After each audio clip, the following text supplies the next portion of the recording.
Olá, seja muito bem-vindo ao nosso Tela Política, trazendo entrevistas com os candidatos a governo do Estado, à presidência da República, ao Senado e também deputados estaduais e federais. Na edição de hoje, a gente recebe aqui no estúdio do Tela 2, Lucas Anata, candidato pelo PL a deputado estadual. Seja bem-vindo ao nosso programa, candidato.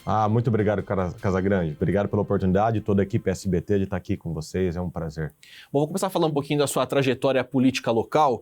O senhor foi eleito e reeleito pelo PV. Então, o senhor construiu a sua história política no PV. Sim. E agora, em 2022, foi para o PL. Em qual momento o senhor percebeu que mudou a chave? Na verdade, não é nem uma questão de mudar a chave. Eu sempre fui um conservador, até antes da própria eleição do governo do presidente Bolsonaro. Então, essas são posturas que eu vinha tendo sempre.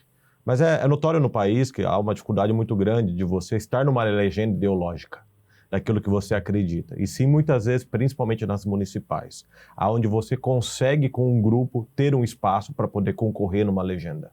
Então, eu tinha conflitos constantes com a legenda. Eu, por exemplo, sou pró-família, e o PV tem uma pauta pró-aborto.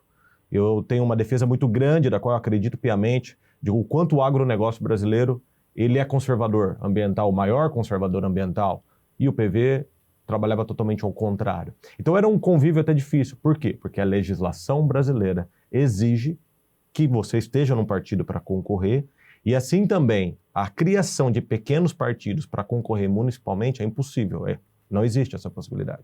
Então eu não vejo que houve uma mudança de chave, foi uma necessidade na época, aonde que nós conseguiríamos criar e ter a oportunidade de concorrer um partido que não tinha os teóricos donos aqui na região, e ali nós conseguimos. Foi até engraçado, porque a última eleição, os conservadores direitistas de Araçatuba estavam no PV.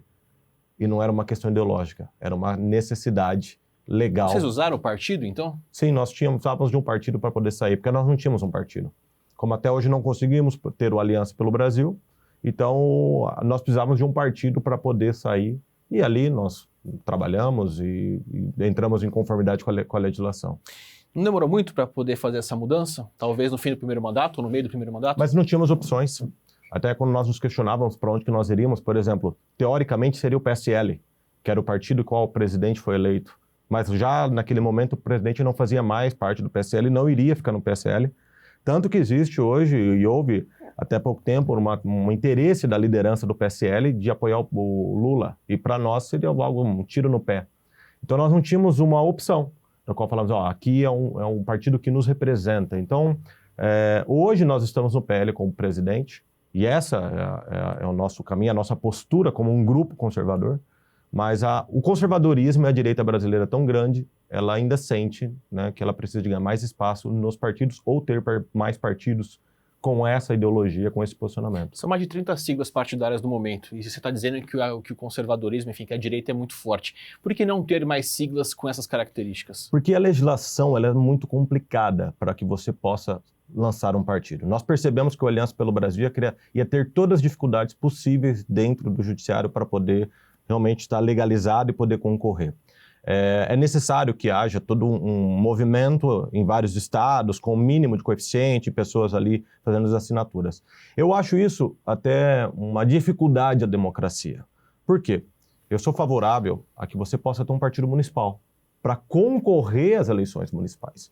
E até um assunto interessante, porque percebe-se, e isso eu estou falando agora do todo, que as eleições municipais são muito usadas pelos partidos na promoção, na construção de uma base eleitoral para as eleições presidenciais, a deputado, a governadores e a senadores. E não um interesse real focado naquela realidade municipal. Então até eu milito nessa ideia, não, eu tenho essa ideia, hoje eu, como vereador não poderia propor isso, não cabe a mim, mas seria extremamente viável a democracia brasileira que pudesse haver partidos municipais aqui em Araçatuba, e você concorreria para a eleição municipal. E depois, havendo algum vínculo, alguma ideia convergente, você poderia apoiar um partido maior, nacional e tudo mais. Eu não tenho dúvida que isso iria beneficiar e muito o interesse local. Mas eu insisto ainda nessa questão da linha ideológica. Dentro de 30 siglas Sim. ou mais que existem no Brasil, a direita não consegue se encaixar em nenhuma delas? Ela tem sim, né? O PL agora abriu as portas para o conservadorismo, apesar de não ser um partido de origem conservadora de direita. Então ele abriu as portas e ali nós estamos porque nos foi dada essa oportunidade. Tem o próprio PTB, que também entrou numa linha até mais, vamos dizer, mais extrema, mas são poucos exemplos que nós temos para dar de partidos de direita. Então, dentro de 30, a gente aqui tem que pensar muito para achar 3. A direita não seria tão grande, então, assim como você está dizendo? Não. A direita é grande, tanto que nós provamos isso ontem. Ontem, milhares e milhares de pessoas na rua. Então, por que não tem partido de direita? Porque você construir um partido é uma exigência legal muito difícil. E no meio de um mandato tão conturbado, porque a direita é uma novidade no Brasil. Esse posicionamento, até porque tempo atrás, a direita achava que o PSDB era um partido de direita. Esse é o grande motivo de ter tanta rejeição ao partido, de você ter que ter um presidente, candidato, como João Dória, ter que desistir de uma candidatura por baixíssima impopularidade, porque para a direita conservadora, o agro, a turma dos cristãos, o conservadorismo brasileiro, se sentiram traídos. Então havia um momento na história, depois da redemocratização de 88, principalmente da Constituição, que se entendia que havia. E foi se demonstrando que não. Na verdade, é um sócio-democrata, que tem seu público e seu projeto, mas não um partido conservador. Então agora, nesse momento, com meia pandemia, crises e tal, se tornou muito complicado, e com toda essa questão que nós temos hoje, de conflito entre os poderes na esfera federal, de você conseguir montar um partido, sendo que todos aqueles processos burocráticos necessários.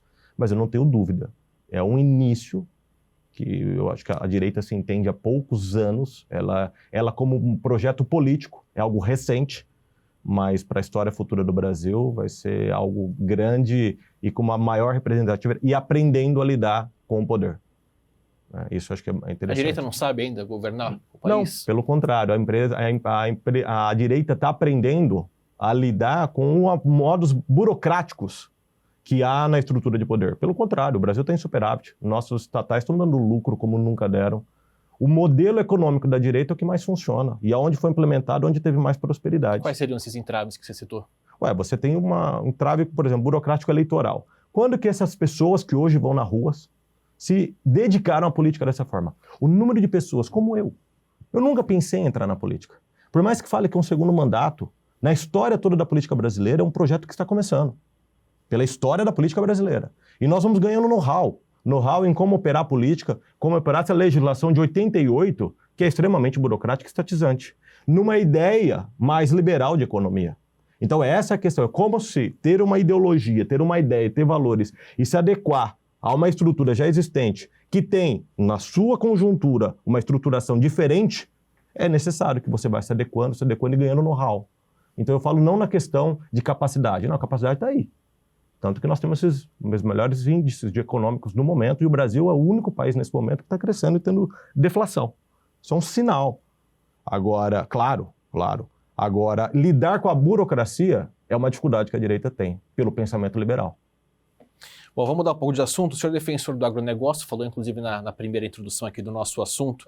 De que forma o senhor poderia colaborar com o agro da região estando na Lesp? Acho que tem 2 pontos aí.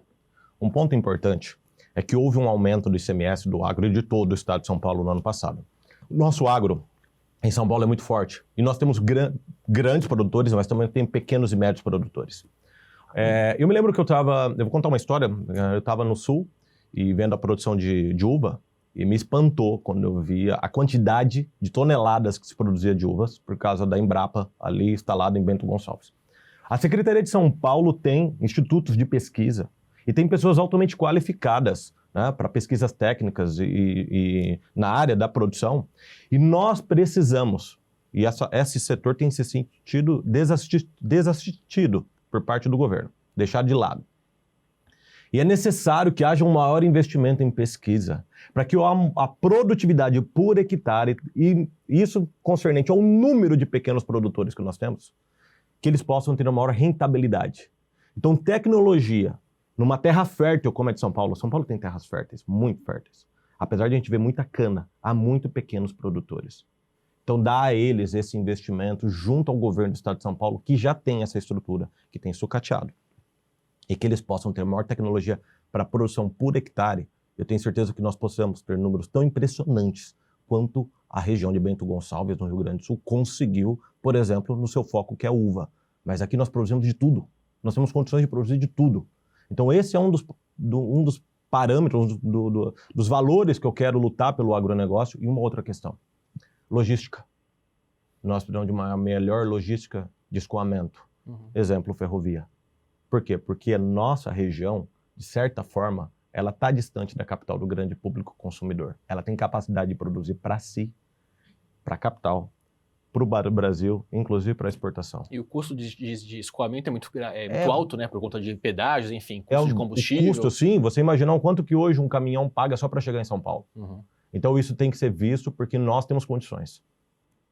Bom, ainda falando um pouco sobre isso, da importância, eu quero pontuar assim, a importância de se ter candidatos da região. A gente observa muito que a nossa região noroeste paulista como um todo carece de candidatos, ou melhor dizendo, de deputados na Alesp e também no Congresso. Onde que está o erro? As pessoas não entendem essa importância do candidato regional ou as figuras que estão se apresentando não estão conseguindo chegar até esses eleitores? Olha, acho que pode ter as duas coisas. Acho que as duas coisas são viáveis de analisar. Primeiro, a nossa região é uma região exportadora de voto. Então é uma região onde a política fala assim, eu pingo voto ali. Então o cara tem o seu voto, o candidato, no seu eixo, ali na sua região, fora daqui, e aqui ele faz uma gordura. Aqui ele vem, conquista o votinho aqui, depois votinho ali. Esquece da região. Aí ele manda uma emenda, é isso que me mais chama a atenção. Ele manda uma emenda, ele manda uma ambulância. E aí você vê todo mundo assim, pulando de alegria porque foi atendido. Sendo que as pessoas perderam aqui o parâmetro do que é ter um representante. Então, esse é um fator que eu percebo nas pessoas. As pessoas, elas não têm a ideia do que é ter um representante. Aqui, perante o governo do Estado de São Paulo, por exemplo, que é o meu caso. Então, isso impacta, sim. A outra é uma proposta sólida e uma proposta viável. No meu caso, eu levo em consideração também o meu know-how político. Porque, querendo ou não, a Câmara Municipal é a primeira etapa de um político. A Câmara Municipal é uma escola. E por que ela é uma escola? E não é só na questão do tamanho do parlamento. Tem um outro fator extremamente importante. Quem que você vê na rua é o vereador. O vereador é o político mais próximo do povo, o que menos tem poder, o que menos consegue gerar mudanças e o que mais próximo do povo está. Então é necessário essa experiência de Câmara Municipal. E eu entendo isso bem por quê? Porque quando eu cheguei, houve todo aquele momento de primeiro ano, de primeiros meses, de entender o processo, entender um debate publicamente, entender o momento de se posicionar, a forma de convencimento, né, e até o conflito de interesses que há numa casa parlamentar, o que é salutar e necessário. Então, esse tempo de experiência, esse know-how também é importante. E isso traz para as pessoas, de certa forma, também um sentimento de responsabilidade, um sentimento de olhar e ver viabilidade num candidato. Por isso que eu entendo que essas duas questões, do qual você mencionou, são pertinentes. As pessoas entenderem a importância e acho que perderam, né, a memória de como que é ter. E o outro fato também é a proposta exposta. Que faz sentido. Sim. Mas, por exemplo, o senhor está dobrando com o ex-ministro Ricardo Salles. Não seria uma incoerência o senhor defender o voto regionalizado e dobrar com um candidato que não é da região? Não, não é porque no caso é o seguinte. Eu precisava de alguém que eu tivesse acesso e me conectasse direto ao governo federal. E isso era necessário. Eu fui convidado pelo projeto do governo Bolsonaro para fazer parte com essa perspectiva de quê? De que a região nossa, que é uma região que deu 80% em média de votos para o Bolsonaro, mas não é uma região que tem no seu quadro político hoje municipais essa política de conservadora. Ela tem mais um centro-esquerda, centro-direita, conforme quiserem aí se denominar. E que era necessário começar um projeto de longo prazo. E alguém que tivesse essas características, da qual eu tenho. Né? Eu tenho uma pauta clara. O fato de eu ter a experiência política também leva a uma análise de comportamento, de conduta. Então, de fato, eu não entrei, como aconteceu no primeiro mandato com o governo Bolsonaro, de uma Joyce Hasselman, por exemplo, que falou uma coisa, fez outra. Então, quem tivesse mesmo alinhado e com know-how, condições, com viabilidade e apoio, e percebeu-se pelo projeto do presidente que havia condições de eleger nesse momento. E alguém que se conectasse àquilo que a região tem de valores. No caso do Ricardo Salles, o agronegócio, que foi ele é uma pessoa muito conectada, tem relações aqui em Araçatuba, e aí começar um projeto de longo prazo. Na verdade, a nossa região tem condições até de ter mais. Se você contabilizar o número de eleitores, nós poderíamos ter mais deputados. Mas há necessidade de um rompimento de um paradigma. Por isso que começou-se um projeto pensando a longo prazo. Ricardo Salles é uma figura meio polêmica, se envolveu recentemente naquela briga no debate da Band, já teve outros problemas aí na famosa reunião que foi gravada com o presidente Jair Bolsonaro. O senhor acredita que essa relação, essa dobrada com o Ricardo Salles de alguma forma pode atrapalhar? Eu não digo eleitor bolsonarista, que esse vota independentemente da figura, eu digo naquele eleitor do PV, que acompanha o senhor desde a primeira eleição e que talvez não tenha uma ligação com o bolsonarismo, gosta da sua figura. Você acha que não afasta esse eleitorado? Tem vários pontos aí interessantes. Primeiro, eu não vejo que eu tive depois do meu primeiro mandato esse eleitor do PV. Acho que foi o voto municipal, ele é muito pessoal. A sigla é um mero, detalhe. Diferentemente de agora, tá? Ele é um mero detalhe, justamente pelo que eu te falei.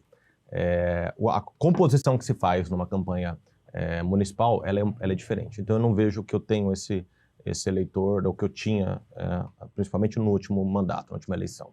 No caso do Ricardo Salles, o Ricardo Salles é um cara muito firme, muito direto. Mas sim, sim, não, não. Não, polêmico e sim, sim, não, não. E pelo contrário, eu questiono as pessoas, qual foi o boi da boiada que ele estava citando? E é justamente uns entraves que o Brasil tem hoje nas liberações de investimento, inclusive para poder nós termos ferrovias, rodovias que possam trazer fluxo à produção. Nós temos hoje autorizações travadas que você não vê nenhum fundamento ambiental. O próprio energia nossa, nós temos hoje hidrelétricas que não podem fazer reservatório de água e trabalham com 5, 6% da capacidade por causa de licenciamento. Então essa questão que foi tratada, exposta e não foi plenamente estudada por ninguém, quais eram as propostas ali, vão criando narrativas. Agora, ele é um cara muito autêntico, muito direto, sem delongas, sem ficar medindo ali o momento, mas é um cara muito honesto, é um cara muito sério. E a minha conversa com ele eu gosto porque são conversas diretas, não tem saídas, não tem diz que me disse, não, são conversas claras e diretas. E eu acho isso sim, extremamente importante, porque eu sei com quem que eu estou do meu lado. Zanata, você é um bolsonarista declarado, não esconde isso nas suas redes sociais, no seu dia a dia, no seu ambiente político e tudo mais. Mas eu vou te convidar a fazer o exercício de autocrítica. Quais são os pontos que o Bolsonaro mais errou nesse primeiro mandato que ele precisaria mudar para o segundo? Eu acho que o Bolsonaro ele tem uma autenticidade que muitas vezes fere a liturgia do cargo. E as pessoas se assustam com isso. E eu tenho muitas vezes conversado com as pessoas que eu percebo que muitas não gostam da pessoa dele por causa da liturgia do cargo. Talvez pelos palavrões, pelas piadas. Mas ao mesmo tempo nós temos um cara autêntico. Mas sim, isso muitas vezes assusta as pessoas que têm aquela figura do candidato perfeito. Do cara que é competente, mas é educado, no cara que é honesto, mas que fala de forma ponderada. Então as pessoas esperam uma perfeição.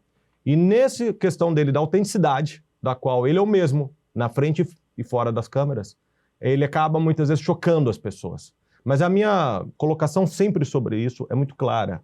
Quando que o Brasil teve problema com um presidente por ele ser autêntico? Isso é um sonho que nós tínhamos. E por mais que as pessoas podem não gostar da pessoa do Bolsonaro, isso é lícito. E eu entendo que ninguém é obrigado a gostar. Mas nós estamos comparando duas propostas extremamente distintas. Eu não acredito que há a terceira via. Uma proposta pró-liberdade, a outra de censura. Uma proposta pró-economia, a outra de estatização. Então as propostas são claras. Uma proposta pró-segurança pública, a outra que vitimiza e dá ao bandido um senso de falta de disciplina ou de falta de punibilidade. São duas propostas claramente distintas. Tá, mas eu volto ainda. Quais foram os erros que o Bolsonaro teve que ele tem que corrigir, tirando essa parte da comunicação? Eu digo erros mais práticos, condução de economia, condução da saúde, enfim, de formas que realmente impactam a vida da população que ele tem que mudar para o próximo mandato. Eu, na verdade, vejo que na questão econômica, tudo que o Bolsonaro tentou, e principalmente uma das coisas que mais chamou atenção, foi a reforma da Previdência. Era algo impossível de acontecer. Veio a pandemia, acho que o governo agiu com o auxílio emergencial, isso foi extremamente importante. E eu acho que o Brasil está passando por uma aposta aí de mais liberdade econômica. E eu acho que ele deveria ter sido mais incisivo nisso. Mais incisivo, inclusive, na desestatização. Eu acho que muitos assuntos que nós tratamos hoje no Brasil, apesar de nós termos os estatais dando lucro é necessário que fosse mais contundente na desestatização e um maior incentivo da iniciativa privada. Tanto que o marco do saneamento básico, que quando foi feito o levantamento, que é o maior problema ambiental do Brasil, é o saneamento básico. Ninguém fala disso, mas é o maior problema ambiental do Brasil. Eles fizeram um levantamento que era de 700 bilhões o investimento necessário. Só com a Baía de Guanabara, quando foi aberto o leilão, o investimento chegou a 90 bilhões. Então o Bolsonaro devia ter insistido mais, porque isso estaria hoje uma situação econômica mais viável ainda. Agora, do resto, como eu falei para você, eu acho que as pessoas se assustam com o comportamento dele autêntico. Você avalia que o governo foi um bom governo, Avalio. sem erros? Não, erros todos os governos têm. Isso é normal. Não, erros todos os governos têm. Então, foi um Mas governo... quais erros são esses? Qual que eu poderia citar para você que eu acho que marcante? A questão da época da pandemia, onde eu acho que o Bolsonaro caiu nas provocações, porque não faltou vacina. Em janeiro tinha vacina no Brasil. O Brasil foi um dos países que mais vacinou. E mesmo ele não tendo vacinado, não faltou vacina para ninguém. Só que ele caía nas provocações. Porque o Brasil teve uma conduta, tanto que o Brasil está tendo uma resposta econômica hoje, perante o cenário internacional. O Brasil hoje está em deflação. Só que ele caiu nas provocações. Eu acho que isso o Bolsonaro poderia ter pulado essa etapa. Eu sei que é o estilo do cara, tem toda a pressão e boa parte da imprensa e da opinião pública contra ele. Então eu acho que nessa questão de se permitir expor a seu sentimento publicamente nas provocações que ele recebeu. O senhor acha que a gente estaria no cenário que a gente está agora de recuperação econômica se a população como um todo tivesse seguido o Bolsonaro e não se vacinado? Não, eu não sou contra a vacina, até porque eu me vacinei. Eu sou favorável à liberdade. Então, assim, eu me vacinei, só que eu sou totalmente contrário, sempre fui contra a obrigatoriedade da vacinação. Por quê? Porque a vacina não impediu que ninguém pudesse contaminar. Então, quer dizer, que ninguém pudesse, vou até reformular minha frase. A vacina, ela protege o vacinado. Ela não garante que não haja transmissão. Melhor, a transmissão. Então, eu me vacinei, eu acho que foi importante, eu acho que ele teria a liberdade, tem a liberdade dele não se vacinar. Conheço pessoas que não se vacinaram e elas têm a liberdade de não se vacinar, porque a vacina é algo pessoal. Mas se a maioria não tivesse vacinado, a gente estaria nesse momento que a gente está agora? Não, mas aí é uma pergunta até muito subjetiva, porque eu não acredito que nada foi melhor para a defesa imunológica do que aqueles que se contaminaram e passaram pela doença. Nada foi melhor. Então, assim, é subjetivo. Como eu sou a favor, como eu me vacinei, eu não sou contra a vacinação, é difícil fazer essa mensuração. O que eu tenho por certo, e isso, assim, é notório, é a obrigatoriedade. Não, eu sou contrário à obrigatoriedade. Até porque eu me lembro que uma manifestação que eu fiz sobre o passaporte vacinal. Então, tinham pessoas vacinadas que estavam contaminadas. E elas poderiam entrar em qualquer ambiente porque elas tinham passaporte vacinal, inclusive no hospital. E havia pessoas que não tinham se vacinado e não estavam contaminadas. E elas eram proibidas de entrar. Eu lembro que eu sugeri que, em vez do passaporte, fossem feitos testes. Então, houve muita ilógica, entendeu? Então, dizer também que agora nós teremos condição melhor é difícil, é subjetivo, porque foi um ciclo viral. Entendeu? Então, na reta final, quero fazer duas perguntas aqui, vou até pedir para ser um pouco mais objetivo, mas quais os desafios que o novo governador vai enfrentar, independentemente de quem seja, se Haddad, se Tarcísio ou se Rodrigo, que ganha as eleições, quais os desafios que eles terão nesse início de mandato a partir do ano que vem? Casagrande, eu acho que o desafio está muito vinculado ao governador que ganhar.